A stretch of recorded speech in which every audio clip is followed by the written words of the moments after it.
बिस्मिल्लाहिर्रहमानिर्रहीम। नाज़रीन, मैं हूँ आरिफ हमीद भट्टी, आम शहरी, और आप देख रहे हैं आरिफ हमीद भट्टी यूट्यूब चैनल।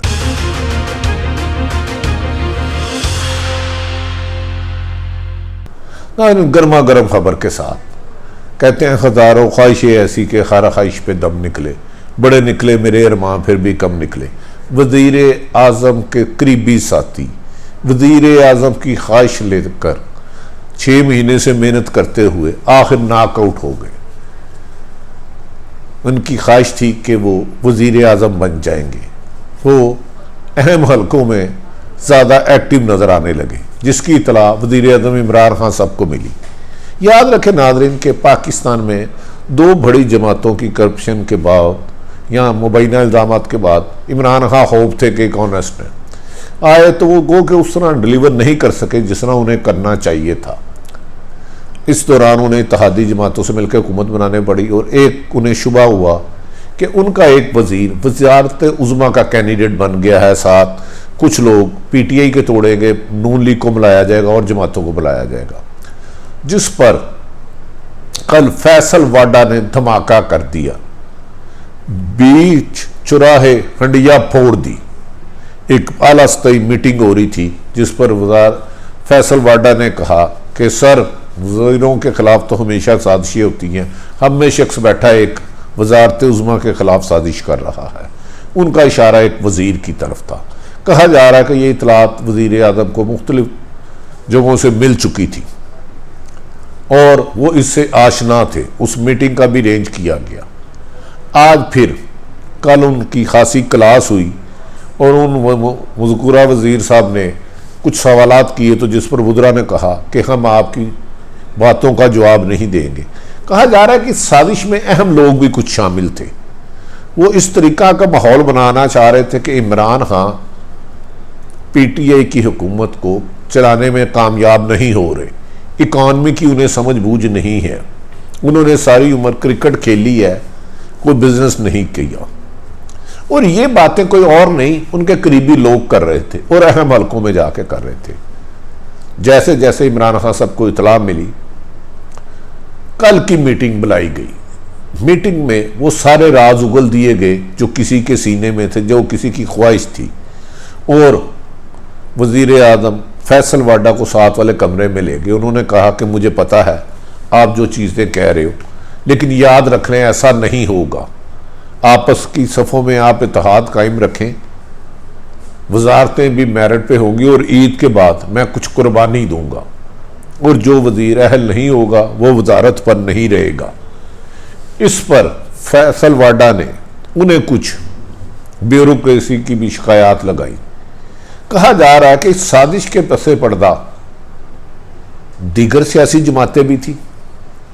इस घर को आग लग गई घर ही के चिराग से, लेकिन खैर जब अल्लाह ताला मेहरबान हो तो इमरान खान साहब को वक्त पे पता चल गया और उन्होंने कल उन्हें क्लियर कर दिया। आज सदर पाकिस्तान से फेडरल मिनिस्टर की मुलाकात हुई, तो फवाद चौधरी साहब ने, हमारे जो दोस्त हैं, उनकी भी असद उमर से कुछ गिले शिकवों के बाद सुलह हो गई।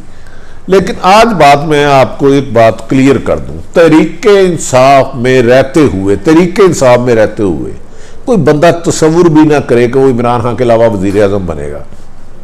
इलेक्शन से कबल 25 जुलाई 2018 से पहले एक र्यूमर उड़ती है कि इमरान खान वज़ीर आज़म नहीं बनेंगे, अल्ताफ़ हुसैन की तरह पीछे रहेंगे।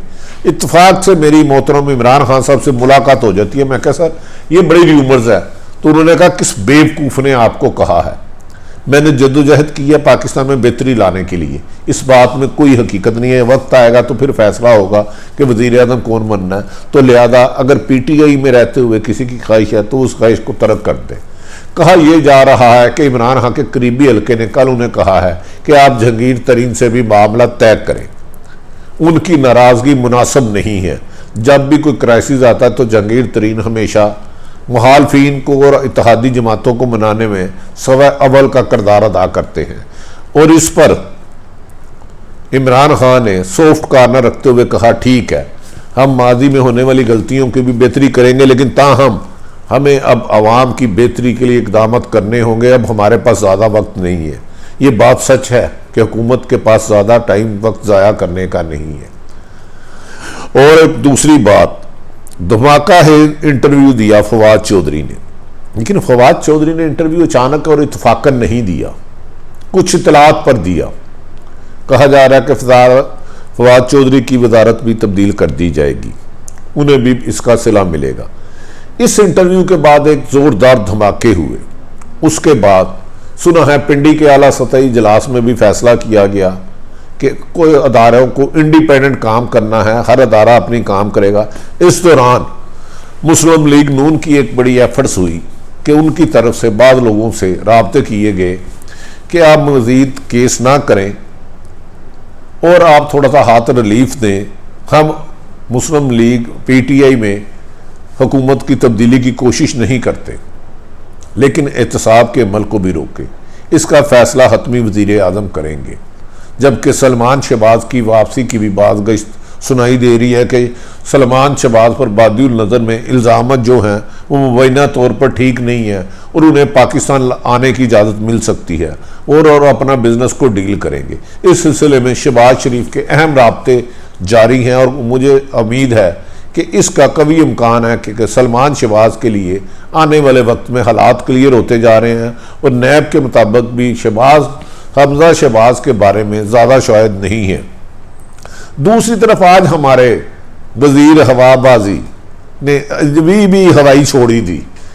उन्होंने फरमाया कि 40% जो सरवर गार्बन उनका नाम है कि हमारे पायलट जाली हैं। भाई ये कैसा मुल्क है जहां डिग्री जाली, पायलट जाली, ड्राइवर जाली, लीडर जाली, मिर्चें डाली, हल्दी जाली, गोश्त जाली, सब्जी जाली, पानी जाली और दूध जाली।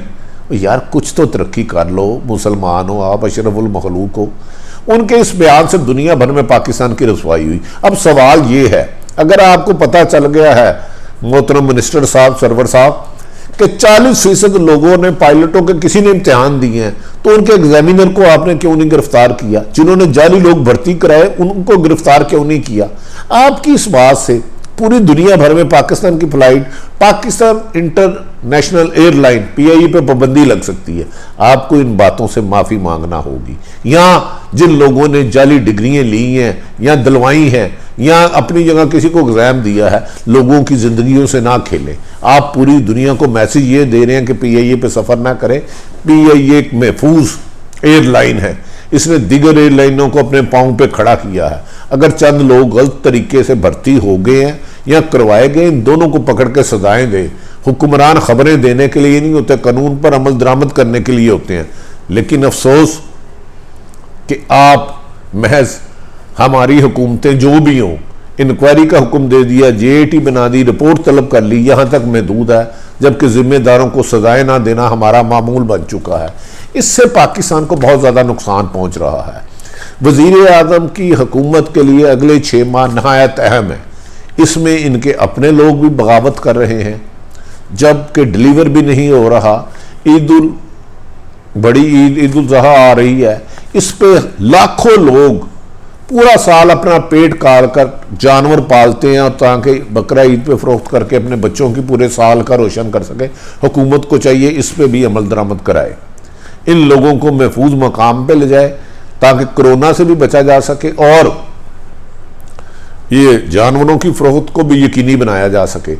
नाज़रीन, एक खबर जरदारी साहब के लिए बुरी, जो उन्होंने अपने लीडरों को कहा था कि पंजाब में तैयार हो जाओ। पंजाब के वो लीडर नुमाइंदों ने आसफ अली जरदारी साहब को कहा हम माफ़ी चाहते हैं, पीपल्स पार्टी से लोग मुतनफ़र हो चुके हैं, हम पंजाब में कोई बड़ा जलसा नहीं कर सकते, हम पंजाब में बड़ा जलसा नहीं कर सकते।